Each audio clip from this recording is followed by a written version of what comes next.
Hello students, in the last video we had completed rational number part and we had solved some question on it.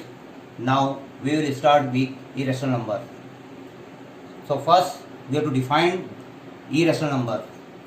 पहले हम irrational number की definition देखेंगे, उसके बाद उससे related question देखेंगे. तो irrational number क्या होता है? irrational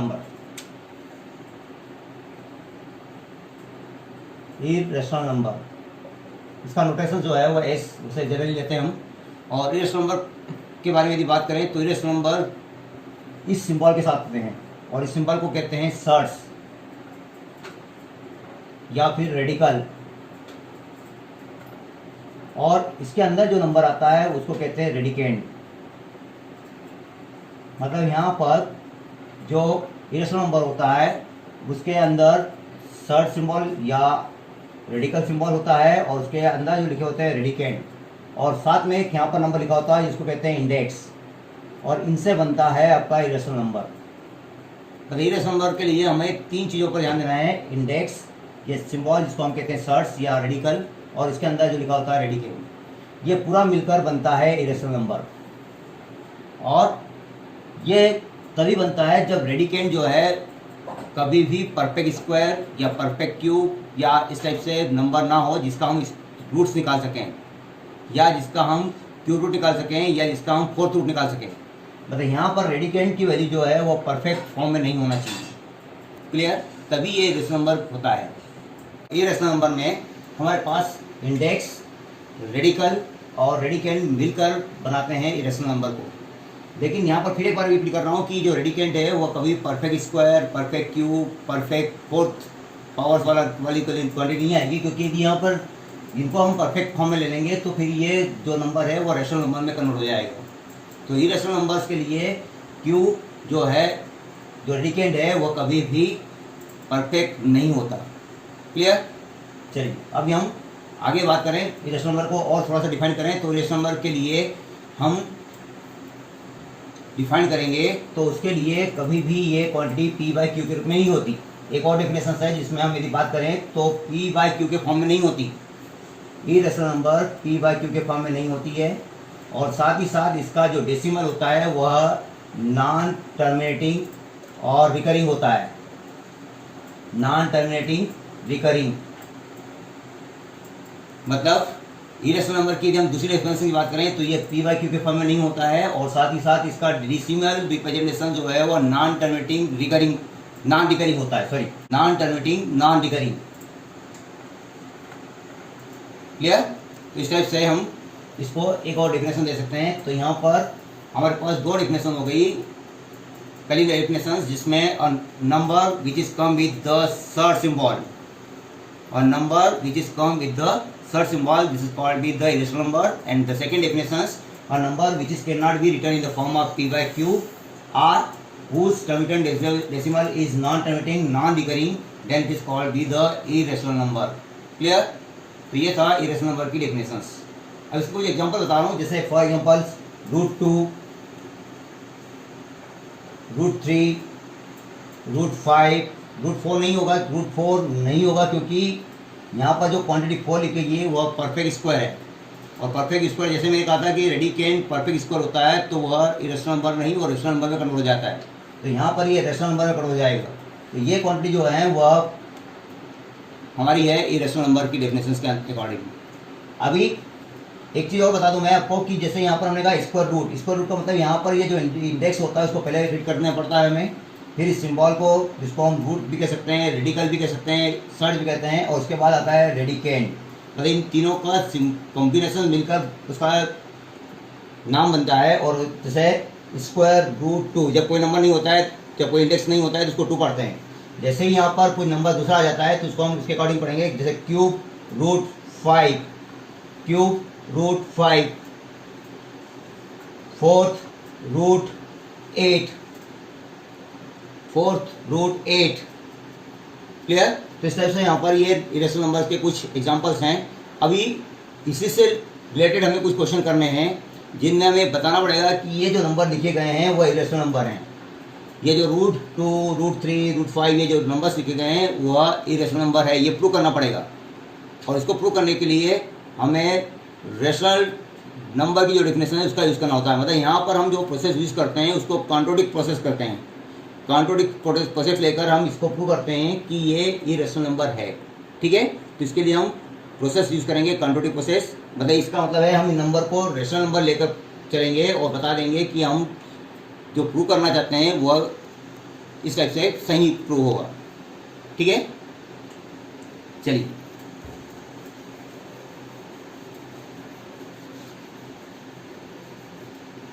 तो first question related to irrational number. First questions related to irrational. Prove that root 2 is an irrational number.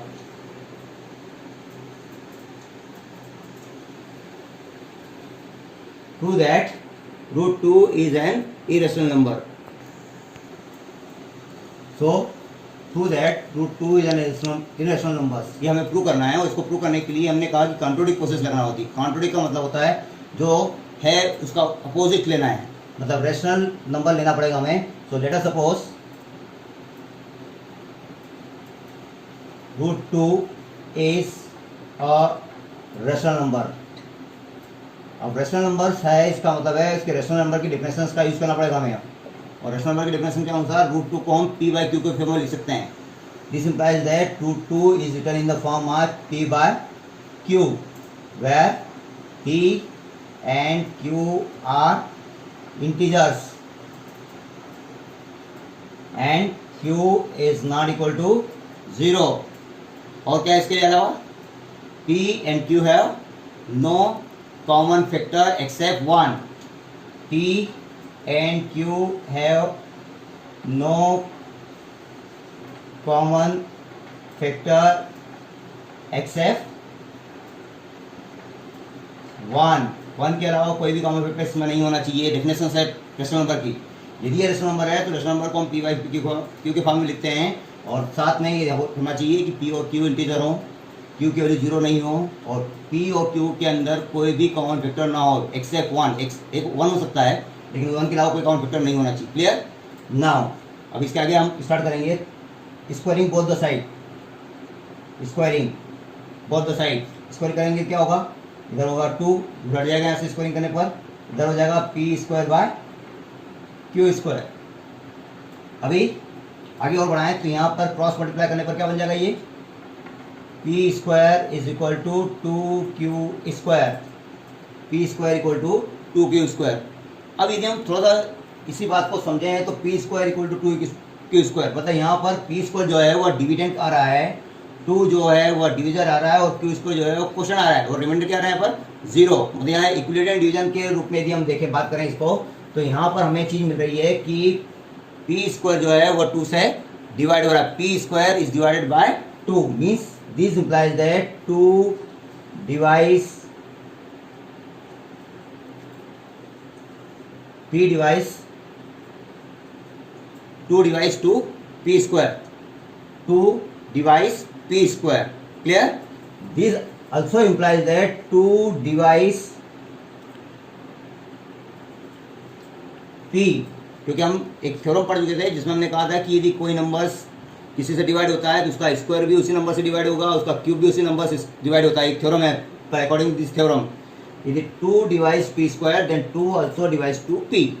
Now this implies that if 2 divides p, it means p is a dividend, 2 is a divisor, but quotient is changed. Let us suppose the quotient be the m.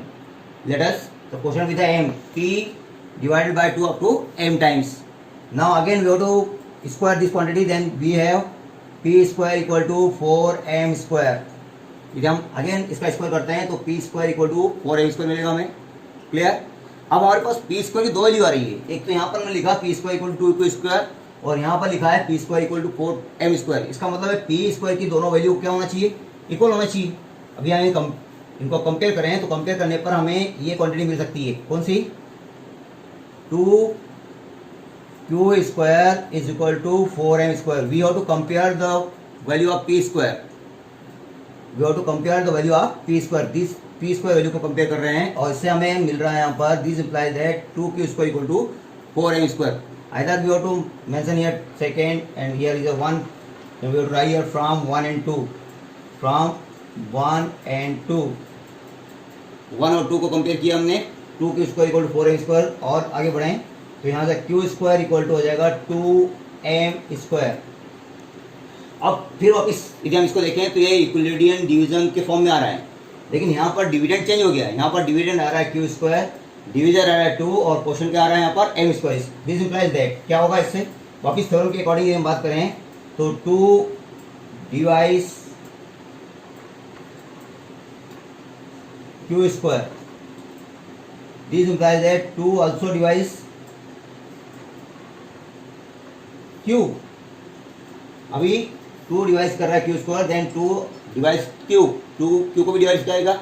अब यहाँ पर फिर हम बात करें तो एक step देखें और एक स्टेप देखें, इन दोनों स्टेप से क्या कंक्लूजन हो रहा है कि 2 जो है वो p को भी डिवाइड कर रहा है, 2 जो है q को डिवाइड कर रहा है। इसका मतलब 2 क्या होगा, कॉमन फैक्टर हो गया।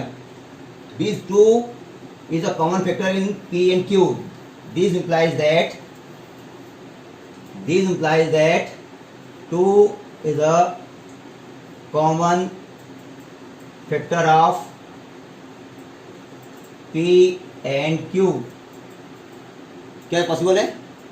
नहीं, क्योंकि हमने p by q rational number लिया था और उसमें कोई भी कॉमन फैक्टर नहीं होना था, जबकि यहाँ पर तो ये शो हो रहा है कि 2 कॉमन फैक्टर हो रहा है। It means this is the contradictions, this is the contradictions of definitions of rational number। ये जो रेशनल नंबर की डेफिनेशन है उसका कॉन्ट्रडिक्शन हो गया। और दिस इंप्लाइज दैट जो √2 है वो रेशनल नंबर नहीं हो सकता। This implies that √2 is not a rational number. अब जो रेशनल नंबर नहीं है वो क्या बनेगा फिर? जो रेशनल नंबर नहीं है वो, this implies that √2 is an irrational number. क्योंकि जो रेशनल नंबर नहीं है वो क्या बनेगा यहाँ पर? Rational number. So this type you have to prove that √2 is an irrational number. इस तरह से हम रूट वाली जो क्वांटिटी है उसको हम इरेशनल नंबर प्रूव कर सकते हैं। तो अभी मैंने यहाँ पर √2 बताया आपको कैसे इरेशनल नंबर होता है। इसके बाद से हम क्या प्रूव कर सकते हैं? √3 को इरेशनल नंबर प्रूव कर सकते हैं, √5 को भी इरेशनल नंबर प्रूव कर सकते हैं। तो ये दो क्वेश्चंस अब अपने होमवर्क में करेंगे। कौन से? Prove that √3 is an irrational number and √5 is an irrational number. Clear? तो ये दो क्वेश्चन आप होमवर्क में करें। अब हम नेक्स्ट क्वेश्चन पर जाएंगे, ठीक है? और नेक्स्ट क्वेश्चन है यहाँ पर थोड़ा सा चेंज किया है। यहाँ पर नेक्स्ट क्वेश्चन में prove that 3 + 2√5, prove that 3 + 2√5 is an irrational number। मतलब अभी हम यहाँ पर बाइनोमियल के फॉर्म में आ गए हैं। अभी बाइनोमियल में थोड़ा ढंग से देखें तो यहाँ पर रेशनल नंबर और इरेशनल नंबर का कॉम्बिनेशन आ रहा है और हमें प्रूव करना है कि कॉम्बिनेशन भी इरेशनल नंबर है। लेकिन पूरे प्रोसेस वही चलेगी जो हम कॉन्ट्रोडिक्ट यूज कर रहे हैं, वही यहाँ पर प्रोसेस करना होगी। Contradict process means late us suppose 3 + 2√5, let us suppose 3 + 2√5 is a rational number। Rational number है, रेशनल नंबर है। फिर वही प्रोसेस कि यदि रेशनल है तो 3 + 2√5 को किस फॉर्म में लिखेंगे हम? रेशनल फॉर्म में, मीन्स p/q के फॉर्म में। और conditions p and q are integer, साथ में q does not equal to 0, साथ में p and q have no common factor except 1। ये हमें लिखना जरूरी है, कंपलसरी है। डेफिनेशंस यहाँ पर मेंशन करना पड़ती है क्योंकि उसकी बेस पर भी हम प्रूव करते हैं, ठीक है? अब सॉल्व करेंगे आगे। तो यहाँ पर 2√5 इज इक्वल टू p/q -3। पहले इस 3 को ट्रांसफर कर देते हैं यहाँ से, ठीक है? साथ ही साथ 2√5 इक्वल टू क्या हो जाएगा यहाँ पर? q एलसीएम हो जाएगा यहाँ पर, p -3q आ जाएगा क्योंकि यहाँ पर एलसीएम लेने पर ये क्वांटिटी 1 लेकर यहाँ पर एलसीएम लेंगे तो p -3q/q आ जाएगा। और थोड़ा सा इसको आगे बढ़ाएं तो यहाँ जगह √5 is equal to p-3 bye, ये 2 भी इससे नीचे आ जाएगा यहाँ पर, और 2 तो √5 इक्वल टू p-3 बाय 2 अब इसको कम देखें ढंग से, तो इधर √5 लिखा है और इधर ये क्वांटिटी लिखी, इधर √5 क्या होता है, थोड़ा सा यदि हम पीछे क्वेश्चन पे जाएं तो √2, √3, √5 ये सब इरेशनल नंबर होते हैं, इसका मतलब ये इरेशनल नंबर है।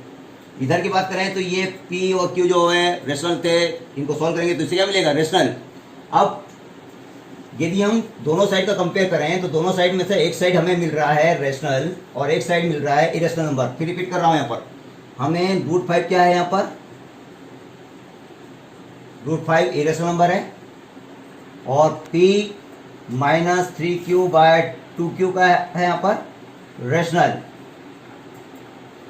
और यदि हम दोनों को देखें तो इससे पता हो रहा है कि इरेशनल नंबर और रेशनल नंबर इक्वल हो रहे हैं, जबकि इरेशनल नंबर और रेशनल नंबर इक्वल नहीं होते हैं। We know that irrational number is not equal to rational. This implies that our supposition is wrong. This implies that our supposition is wrong. Hence 3 plus क्या suppose किया हमने, 3 plus 2√5 को rational number suppose किया था, इसका मतलब है हमारा सपोजिशन रॉन्ग हो गया। इसका मतलब है 3 plus 2√5 is an irrational number, क्योंकि हमने उसको रेशनल नंबर सपोज किया था और उससे पता लगा कि यहाँ पर एक रेशनल नंबर आ रहा है और एक इरेशनल नंबर आ रहा है, और इरेशनल और रेशनल इक्वल नहीं होते, इसलिए हमारा सपोजिशन रॉन्ग हो गया। तो हमारा सपोजिशन रॉन्ग हो गया, इसका मतलब है जो हमने नहीं सपोज किया या जो हम कंट्रोडिक लेंगे वो यहाँ पर प्रूव हो जाएगा, और ये हो जाएगा 3 plus 2√5 is an irrational number. Clear? तो ये था इरेशनल नंबर से रिलेटेड क्वेश्चंस, और यही इरेशनल नंबर में हमारे पास पार्ट है। ये कंप्लीट हो गया आपका रियल नंबर। यहाँ पर रियल नंबर के दोनों पार्ट कंप्लीट हो जाते हैं। इरेशनल नंबर में केवल 2-3 क्वेश्चन ही हैं, जिसमें से एक क्वेश्चन मैंने आपको √2, √3, √5 के फॉर्म में बताया, और एक क्वेश्चन बताया 3 प्लस 2√5 के फॉर्म में। तो ये इस तरह के 2 क्वेश्चन ही यहाँ पर सॉल्व करने हैं, और बाकी 2 क्वेश्चन मैं आपको होमवर्क में दिए हैं।